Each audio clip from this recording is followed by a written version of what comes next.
Hello everyone and welcome to the channel. We are told the American economy is booming.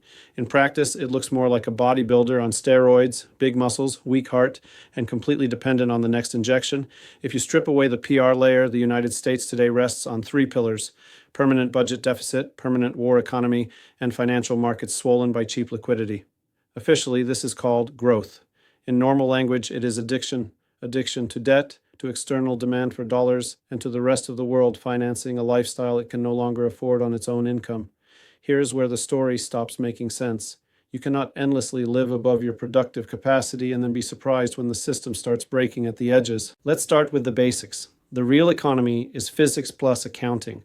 How much you produce, how much energy you burn to do it, how much real value you create versus how much paper you issue. The American model for the last decades has been simple. Consume more than you produce, cover the gap with budget deficit, and let the rest of the world park its surpluses in your treasury bonds and your stock market. That worked while the global village existed, while container ships moved freely, and while everyone believed that US paper was the safest thing on earth. If you remember only one thing from this video, let it be this. The whole system depends on the rest of the planet wanting to hold dollars more than they want to hold real things. Now look at the three engines. First, the budget.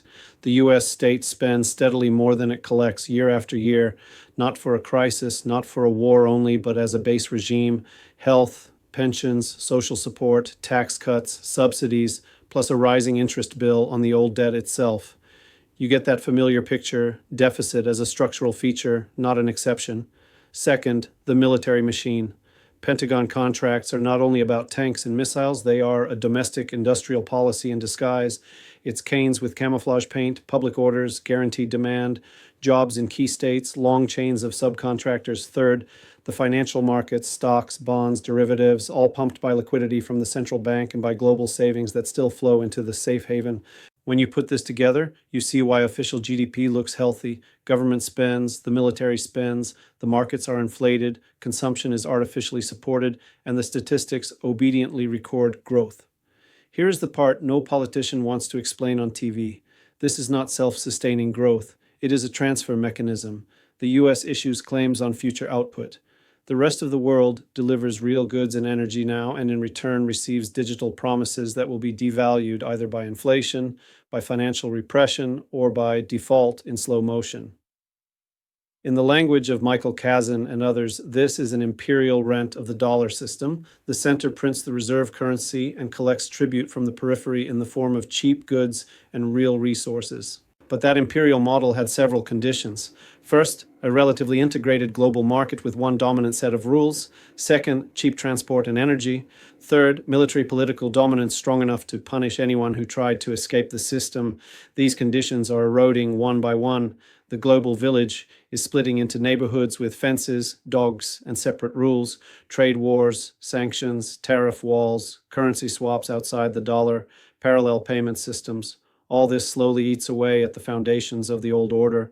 Look at how the world is regrouping. You have the dollar-centric bloc, US, core of the EU, and close allies, still locked into the architecture of Bretton Woods II.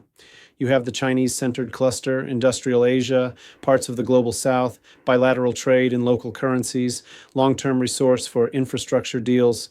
You have regional constructions around India, around the Gulf states, around Russia and its neighbors. It is not a clean map yet, but the direction is clear: less one single market, more fragmented zones with different rules, settlement systems and price structures. Here is where the story stops making sense for classical textbooks. Old theories of comparative advantage worked in a world of cheap shipping, relatively predictable politics, and one global reference price. You produced where it was cheapest, shipped it across oceans, and everyone gained a bit. Now every transport route carries a geopolitical premium: risk of sanctions, risk of blockade, risk of financial accounts being frozen. Container prices are no longer just about fuel and logistics. They also include the "you obey our rules or you are out" tax. And in that environment, long, fragile value chains built across several continents start to look less like efficiency and more like suicide. The US system tries to answer this by doubling down on its three pillars: more deficit to support households and corporations, more defense spending to keep the industrial base alive and to control allies, more liquidity if anything cracks in the financial plumbing. From inside Washington, it looks like control. From outside, it looks like a patient increasing the dose because the old one no longer works. If you're watching from Europe, especially from the Baltics, you might feel the pressure in a very practical way. Higher energy prices, more demands to increase your own military spending, and constant alignment with sanctions that also hit your export markets. Now let's talk incentives. The US establishment has a clear motive: preserve the dollar's central role as long as possible, because that is the core of its power. Without global demand for dollar assets, the American state would have to live closer to its real income, which means brutal spending cuts, social conflicts, and loss of influence abroad. That is politically suicidal. So they push deficits outwards: more treasuries, more sanction-based control, more weaponization of payment systems to force others to remain inside the dollar room. China has the opposite problem. It accumulated reserves and surpluses under the old model, but it does not want to stay a permanent factory for someone else's paper. It builds its own financial architecture, tries to settle more trade in yuan, and quietly buys gold and real assets. Yet Beijing also depends on global demand and relatively stable trade routes. For them, a slow, controlled fragmentation is ideal: enough autonomy to reduce dollar exposure, but not such chaos that global trade collapses. Russia plays the role of the system's stress test. After sanctions on its reserves and energy exports, every serious central banker on the planet received a clear message: your savings in foreign bonds are safe only as long as you obey. That accelerates the search for alternatives, from local currency swaps to commodity-based arrangements. It is not about liking Moscow. It is about understanding that your national reserves can be turned off with one press of a button in someone else's capital. The EU is in the most uncomfortable position: economically large, strategically dependent, politically split. On paper, Europe is part of the dollar bloc. In reality, it pays a heavy price for US-centered strategies, expensive energy, lost access to some markets, and constant pressure to align sanctions and regulations. When the US runs deficits and prints, it exports part of its inflation. When the global order fractures, Europe's export industries lose markets, while its citizens pay more for energy and imported goods. If you're in Germany or Poland, I'm curious how this looks from your side on the ground. Do you feel the shared Western prosperity, or mostly the bills? Now let's bring it down to everyday life. For an average American, the deficit economy is invisible until it hits wages, prices, and mortgages. Cheap credit, rising asset prices, and government checks created a sense that the system always finds a way.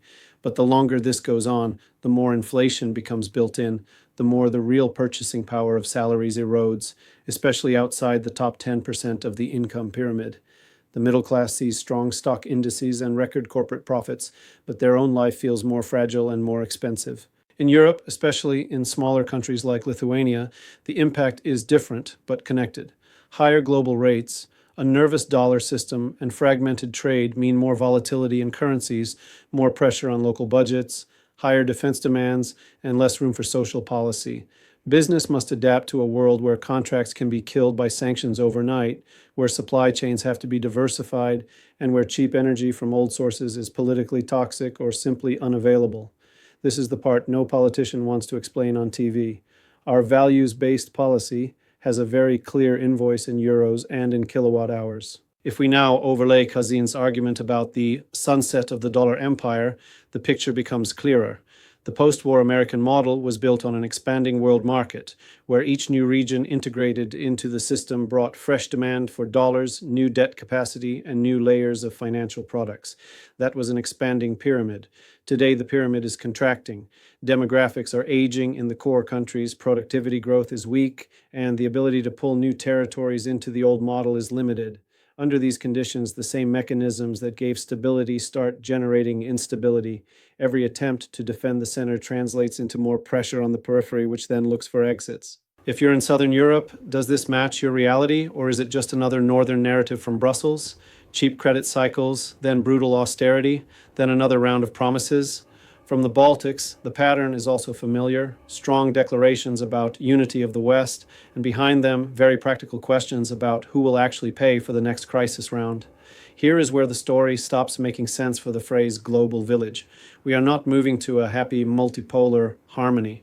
We are moving to a world of competing blocs, each with its own currency priority, its own data rules, its own version of free trade. In some of these blocs, State control over the economy will increase. In others, oligarchic financial groups will keep steering policy. But the common element is this: the era of one center printing the world's money and setting the rules for everyone is ending. The paradox is cruel. On paper, the US economy will probably continue to show growth for some time. Deficit spending, rearmament cycles, reshoring of some industries, and still powerful tech and financial sectors will support the numbers. But structurally, the dependency on permanent debt expansion, on exporting dollars and importing real value, is only deepening. The longer the system avoids a reset, the harsher that reset will be when the external world finally refuses to subsidize it. So the cold conclusion is simple: the American economy is not collapsing tomorrow, but its imperial model is slowly degrading. The world is not de-risking, it is repartitioning, and in this repartition, smaller states and ordinary citizens will pay for illusions that were very profitable for a very small group of people for a very long time. Thank you for watching. Take care of yourselves and your loved ones, and try to remember, slogans don't power grids, systems do.